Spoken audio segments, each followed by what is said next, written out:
I built that house with my own hands, framed every wall, poured the foundation myself, mixed the concrete on a Saturday morning in October 1994, when it was cold enough that I had to keep moving just to stay warm.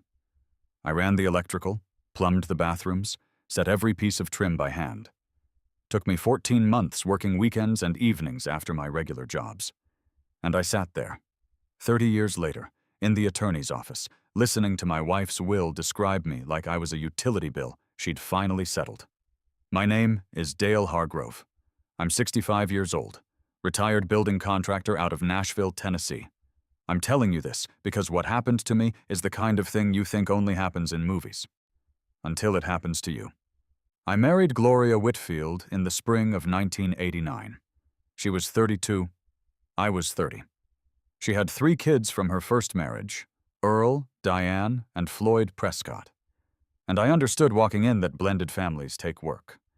I was ready for that. What I was not ready for was 35 years of being treated like a guest in my own life. Those 3 kids made their feelings clear at the wedding. Earl was 11 and angry. Diane was 9 and already had her mother's way of looking at you like she was calculating something. Floyd was 6 and just confused. I didn't take it personally. Kids process things the way they can. But that attitude never changed. Not in 35 years. Earl grew into a real estate developer who talked over me at family dinners. Diane became an insurance broker who once told her mother, loud enough for me to hear from the next room, that I had done well for myself by marrying up. Floyd just followed whoever was in front of him. I kept showing up anyway, fixed things around their homes when they called, showed up to grandkids' birthdays with gifts I'd made in my workshop, drove 2 hours in February to help Earl when his furnace went out at midnight. Not once did any of them say thank you in a way that meant anything. Gloria was different with me, or at least I thought she was. We had a real marriage in most of the ways that matter. She was a school principal for 28 years, sharp and organized, the kind of woman who ran a building full of teachers and parents and never raised her voice. She was private, yes. There was always a part of her she kept to herself. But I respected that. I'm not a man who needs to know everything. She traveled once a month, sometimes more. Curriculum work, she said. Conferences. I never questioned it. She kept her own finances, which I thought was just her being independent. She had an office at home I didn't go into. That was her space. Everyone needs space. I trusted her. After 35 years, trust is what you have. Gloria died in February. Heart attack, no warning. I brought her coffee at 7 in the morning, the way I had for decades, and she was gone. The doctor said it was instantaneous. I stood in the bedroom holding that coffee cup while it was still hot, and felt the floor drop out from under me. The funeral was large. Gloria had spent 3 decades in Tennessee public education, and people respected her for it.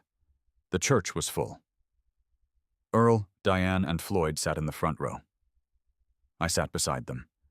One of the few times they didn't find a reason to place me just outside the circle. The will reading was 8 days later. Howard Bellamy's office downtown. Wood paneling, long conference table, the kind of room where serious things happen. Earl had brought his own attorney. Expensive suit, kept checking his phone. Diane sat with her arms crossed. Floyd looked at the table. I sat alone on my side. Howard went through the standard language first. Then he got to the numbers. The Nashville house, the one I built from the ground up, the one my hands put together beam by beam, was left to Earl, Diane, and Floyd, divided equally. Gloria's investment accounts, $580,000 total, same 3-way split. Her retirement accounts, around $200,000, same distribution. Then Howard paused. It was a small pause. Maybe 2 seconds, but I felt it. He looked down at the paper and kept reading. My husband, Dale Hargrove, has lived comfortably at my expense for 35 years and has wanted for nothing during the course of our marriage. His needs have been adequately met. I leave to Dale Hargrove only the following: 1 property located at 14 Ridge Road, Greystone, Tennessee, along with all contents therein. Dale is asked to vacate the Nashville residence within 30 days, as that property is required by my children. Diane exhaled, like she'd been holding her breath for years. I sat there, and let those words land. His needs have been adequately met. 35 years of showing up, of building and fixing and carrying and being present, reduced to a line about adequate compensation. Howard slid a brown envelope across the table. Inside was a heavy iron key, old and rusted, and a folded piece of paper in Gloria's handwriting. Just an address. And below it, 4 words, "Go there. Trust me." I looked at that key for a long moment. Then I put it in my shirt pocket, picked up the envelope, and walked out without saying a word to any of them. The 30 days that followed were the longest of my life. Not because of the grief, though that was there too, but because of what Earl, Diane, and Floyd turned those 30 days into. They came to the house almost every day, sometimes together, sometimes in pairs. They brought contractors, a real estate agent, an interior designer named someone I never caught the name of because she never once looked at me or introduced herself. They walked through every room with measuring tapes and clipboards, talking about knocking out walls, opening up the kitchen, pulling up the hardwood floors I'd laid by hand, and replacing them with something more current. I was still living there. That didn't seem to register with any of them. One morning I was at the kitchen table drinking coffee when Earl walked through with the real estate agent. They stood maybe 6 feet from where I was sitting and had a full conversation about staging strategy and comparable sales in the neighborhood. The agent said the landscaping out back was significantly overgrown, and they'd need professional crews to clean it up before listing. Those were my beds. 20 years of weekends. Every rosebush, every perennial, every stone border I'd set myself. Overgrown obstacles to a profitable sale. I drank my coffee and didn't say anything. Another afternoon, Diane brought a woman from an estate sale company to walk through the house and assess the furniture. The woman picked up a side table I'd built from reclaimed oak and turned it over to look at the bottom. "Handmade," she said, in a tone that made it sound like a problem. Diane said they'd deal with it. I was sitting in the next room. They both knew it. The nights were the hardest. I'd lie in the bedroom I'd shared with Gloria for 3 decades, and the fear would come in like cold air under a door. I was 65 years old. The career was behind me. The house I built was about to belong to someone else. And I was driving toward an address in a town I'd never heard of with a rusted key, and 4 words written on a piece of paper. What if it really was nothing? What if Gloria had made a mistake, or miscalculated, or just hadn't thought it through? I'd done the math. $780,000 split 3 ways to the Prescotts, some unknown property in Greystone. That was the full accounting of 35 years. Some nights the fear turned into something harder. Not sadness. Anger. The quiet kind that sits in your chest and doesn't move. I'd given that woman 35 years. I'd built her a house. I'd shown up for her kids when they didn't deserve it. And she'd described me in her own will like I was a recurring expense she'd budgeted for. I packed on day 29. 3 bags of clothes. A box of tools I wasn't leaving behind, regardless of what any will said. My fishing gear, 2 framed photos, one of my parents, one from the wedding that nobody had claimed. Earl showed up at noon, an hour ahead of the 1 o'clock deadline he'd set, to make sure I was actually going. He stood in the doorway of the workshop while I loaded the last box into my truck. He didn't offer to help. Didn't say anything at first. Just watched. "We'll need the keys by 1, he finally said. I pulled the house keys off my ring and held them out. He took them without making eye contact. "You know I built this house," I said. "Every wall in here." "I did that." He didn't answer, just put the keys in his jacket pocket and walked back inside. I drove out of Nashville heading southeast and didn't look in the rearview mirror. Greystone, Tennessee, is the kind of town that exists in the gaps between other places. The GPS took me off the interstate onto a 2-lane state road, then off that onto a county road, then onto a stretch of blacktop that turned to packed dirt after about a quarter mile. I drove through it slow with my windows down because it was a decent afternoon and I had no reason to rush towards something I wasn't sure about. Main Street was maybe 15 buildings, a diner with a hand-lettered sign, a post office the size of a 1-car garage, a library built from the same stone as half the other buildings, which looked like it had been there since before anyone alive could remember, a general store with a porch, a white church set back from the road with a modest steeple. What I noticed was that people looked up when I drove through. Not in a suspicious way, more like recognition. An older woman sweeping the porch of the general store stopped mid-stroke and raised her hand in a slow wave. A man outside the diner nodded like he'd been expecting me. I didn't know either of them. My GPS directed me past Main Street onto a dirt road that cut straight into heavy forest. Oak trees on both sides. Old ones, trunks 4 feet across, branches meeting overhead and turning the road into a tunnel of shade. I kept it slow. The road was rough, and my truck was loaded. Then the trees opened up, and I stopped. The house was stone, gray field stone, 2 stories, steep slate roof that looked solid, white trim around leaded glass windows, a covered front porch with carved wooden posts, the kind of detail a man takes time over.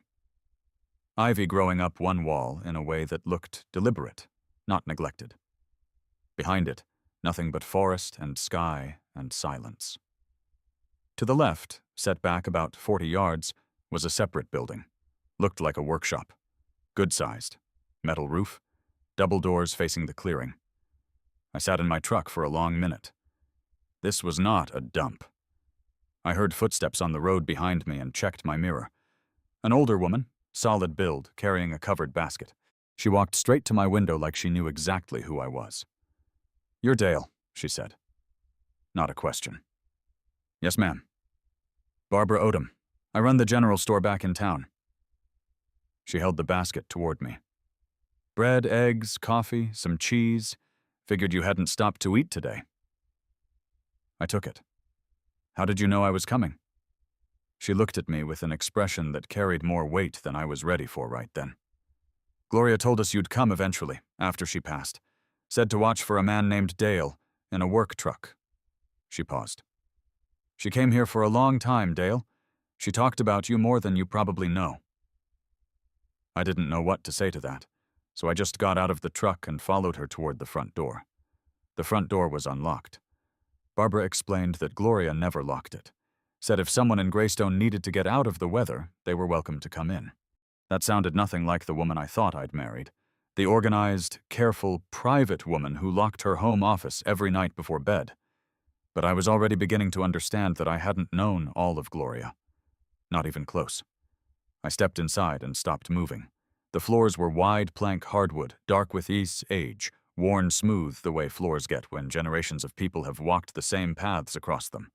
A stone fireplace on the far wall, big enough to heat the whole main floor, with an oak mantel hand-carved from a single piece. Built-in shelves floor to ceiling on either side, filled with books. A leather sofa, and 2 chairs arranged to catch the afternoon light coming through the leaded glass windows. Hand-woven rugs in colors that had faded just enough to look like they belonged there. All of that I took in. But what stopped me cold was the walls. Photographs. Framed and hung carefully, covering nearly every surface in the room.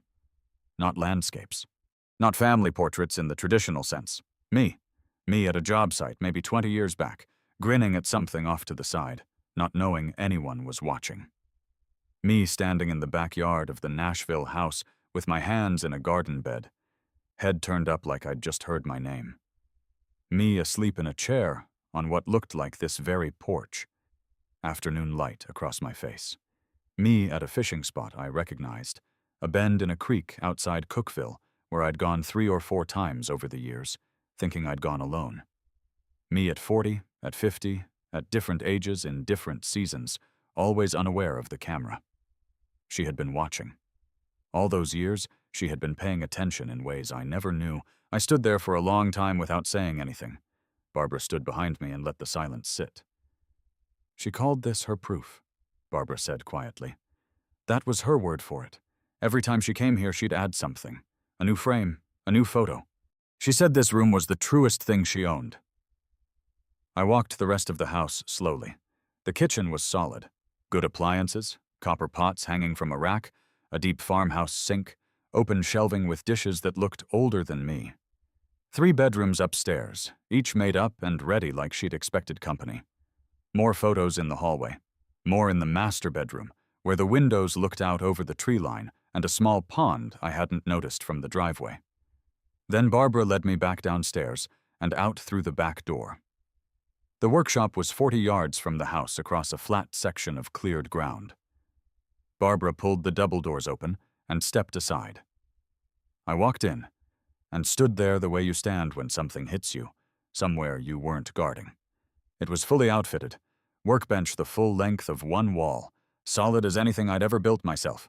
Pegboard above it with tools hung in outline so you'd always know what was missing, and the tools hanging there were my brands. Not similar. My exact brands. The same circular saw I'd used for 30 years. The same style of hand planes I kept in my Nashville shop. Chisels, squares, clamps, a good drill press in the corner. Everything organized the way I organize things, not the way someone who doesn't use tools organizes them. On a shelf by the door, 2 fishing rods in cases. A tackle box with the same lures I used on smallmouth in Tennessee rivers. And on the wall, hanging horizontal on 2 pegs, a hand-tied fly rod that I'd looked at in a shop window in Cookeville maybe 15 years ago and put back because I couldn't justify the price. She'd bought it. She'd hung it here. She'd been waiting for me to find it. I sat down on the workbench stool and put my hands on my knees and just breathed for a minute. Barbara left me there and went back to the house. When I came inside, she was in the kitchen making coffee, and she pointed to a door under the staircase I hadn't noticed before. Inside was a small study. A desk, a banker's lamp, a leather chair worn soft from use. 4 filing cabinets along one wall, all labeled in Gloria's precise handwriting. And in the center of the desk, positioned like she'd placed it there herself that morning, a thick cream envelope. My Dale, her handwriting. I sat in her chair and opened it. 5 pages, written by hand, front and back. She started by saying she was sorry. Not the kind of sorry that covers for something small, the kind that carries weight behind it. She'd kept this place secret since she inherited it from her aunt in 1991.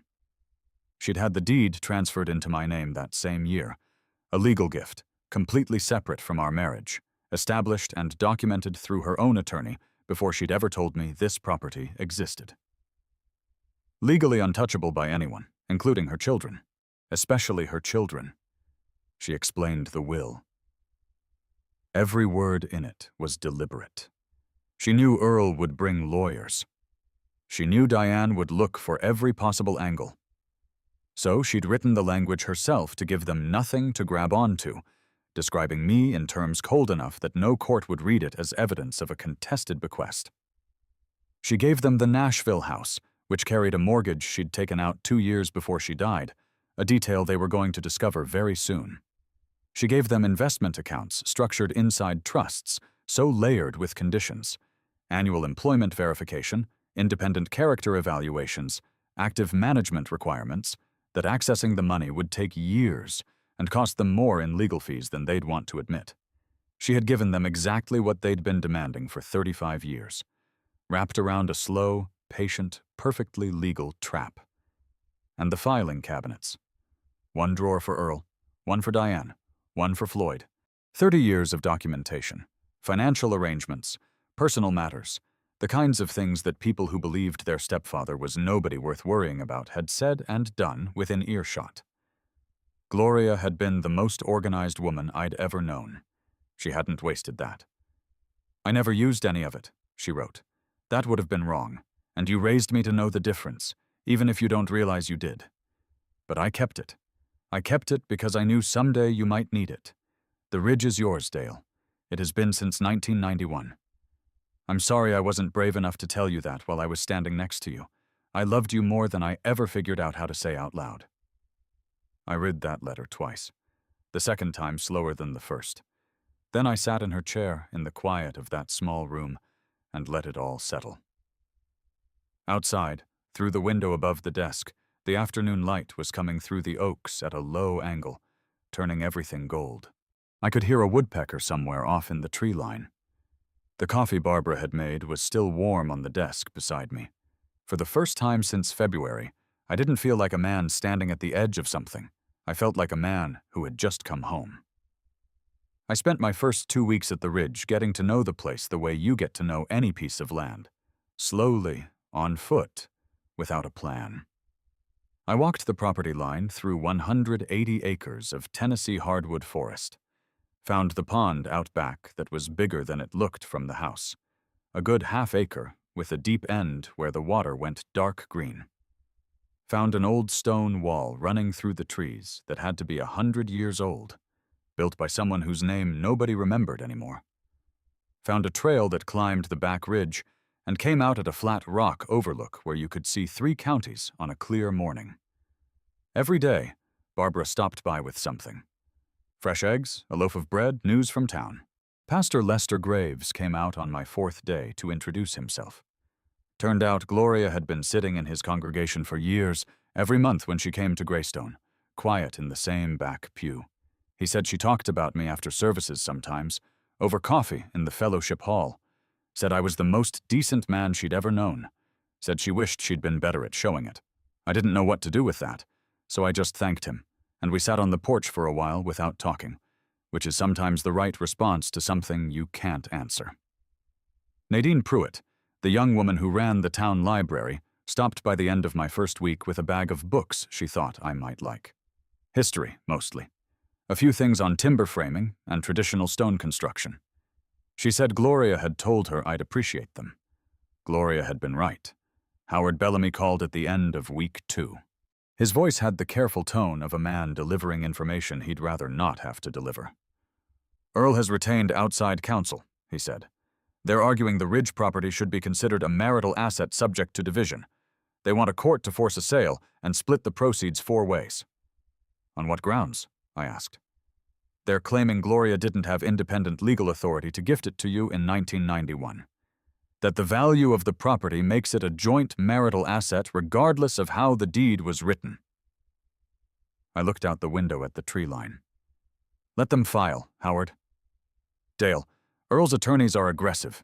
This could get expensive and drawn out. I understand that, I said. Let them file. I went to the filing cabinet that afternoon and pulled the folder for Earl Prescott.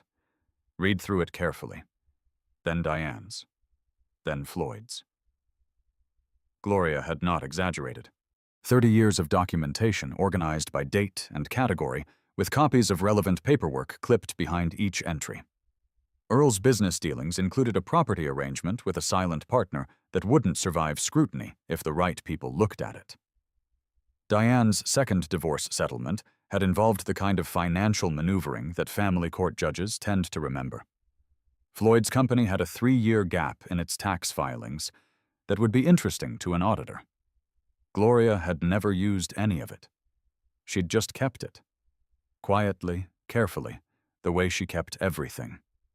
12 days after Howard's call, a black Mercedes came down the Ridge Road. Earl driving. Diane in the passenger seat. Floyd in the back. They parked in the clearing and got out, and I watched from the upstairs window as they took in the property. The stone house, the workshop, the size of the land, the obvious care that had gone into the place. Their expressions shifted in a way that told me everything. They'd been expecting a run-down cabin on a quarter-acre lot. They were standing in front of something worth considerably more than that. I came downstairs and opened the door before they knocked. Earl, Diane, Floyd. I stepped back and gestured inside. Come in. I made coffee, let them sit in the main room and look at the photographs. All those framed pictures of me covering the walls.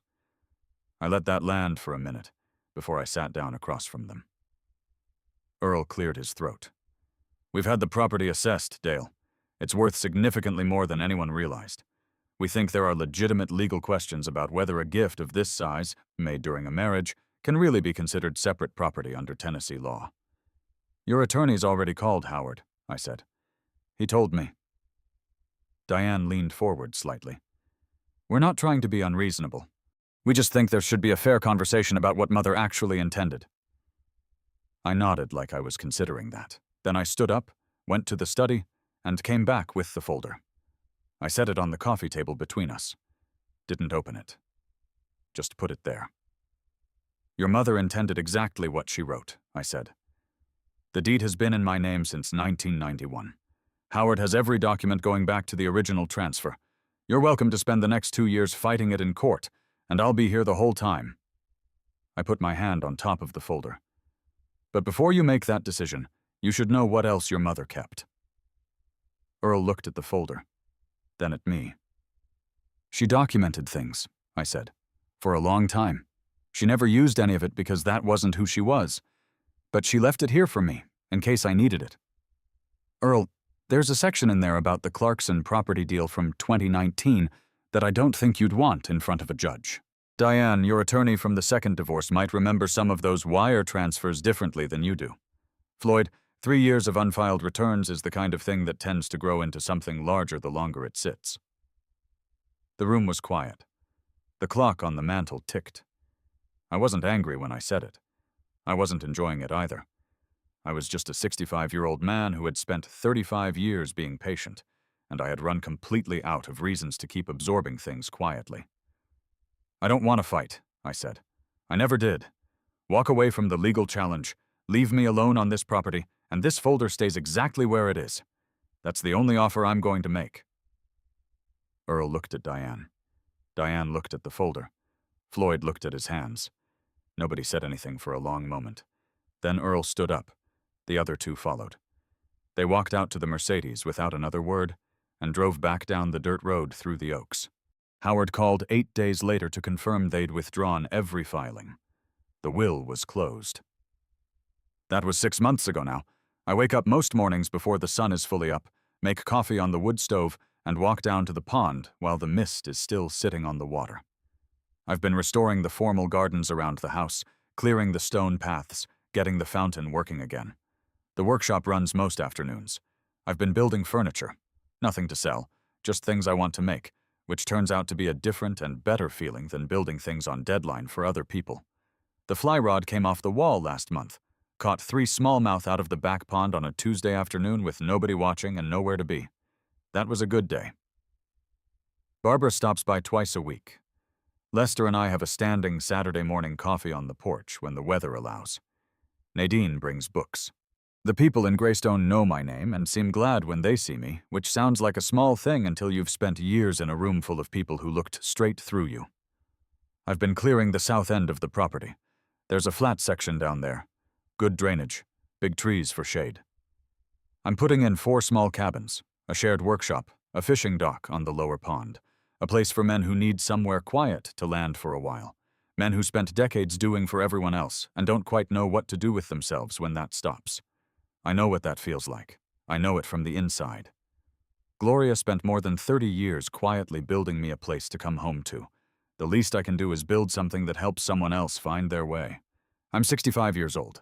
I built other people's houses my whole career. I'm just now getting around to building something that's entirely mine. If you've ever felt like the work you put in went unnoticed, like you carried things for a long time and nobody saw it, I want you to hear this. Somebody saw it. Sometimes the people who love us most show it in ways we don't find until later. Sometimes the greatest thing someone ever did for you is the last thing you discover. It's never too late to walk through the right door. The man who spends his whole life building things for others isn't weak. He's just been building in the wrong place. Now you know where to start. Loyalty doesn't disappear when it goes unnoticed. It just waits, quietly, until the right moment hands it back to you. If this story hit something for you, leave a word in the comments. Just one word. Whatever you felt when Dale opened that workshop and saw the fly rod on the wall. Share it with someone who needs to hear that the best chapters don't always come first. We'll see you in the next one.